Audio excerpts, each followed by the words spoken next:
আজকে আমি খেজুর কুলি বানাবো। আটাটা সিদ্ধ করে নিয়েছি আর এই নারকেলের পুর করে নিয়েছি। এবার আমি তৈরি করব। আটা নিতে হবে, নেওয়ার পরে এবার হাতে গুলি করার পরে করে নিয়ে পুরটা এর ভিতরে পুরে দিতে হবে।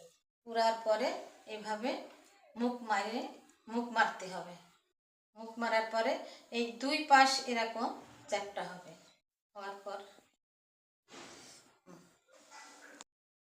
মুখগুলা এইভাবে মেরে দিতে হবে। দেখেন এইভাবে পিঠাগুলো আমি বানিয়ে নিলাম। এবার দেখেন আমি এইভাবে বানাচ্ছি, গোল করে এর ভিতরে নারকেলের পুর দিচ্ছি। হ্যাঁ, নারকেলের পুর দেওয়ার পরে পিঠাগুলোকে এইভাবে মুখ মারার পরে এই দেখেন এইভাবে আঙুল দিয়ে পিঠাগুলোকে মুখ মেরে দিলাম। এটাকে বলে খেজুর পিঠা, খেজুর পুলি। পিঠাগুলা দেখেন বানানো শেষ। এবার আমি দুধটা গরম করছি, দুধে এবার চিনি দিচ্ছি। চিনি দিলাম, তেজপাতা, দারচিনি, আর এটা হচ্ছে বাদাম বাটা। এটা বাদাম বেটে নিয়েছি।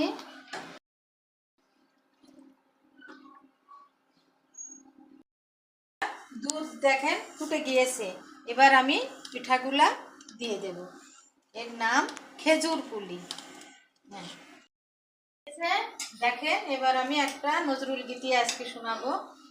কে ডাকিলে আমারে আখি খুলে, কে ডাকিলে আমারে আখি খুলে, প্রভাত টোটেনি ফুলে ফুলে, কে ডাকিলে আমারে আখি খুলে, ঘুমায়ে সকলে জাগেনি কেউ, জল নিতে এখনো আসেনি বউ, তব নদী তটে ওগো উঠেছে ঢেউ, কানন ভরেছে ফুলে ফুলে, কে ডাকি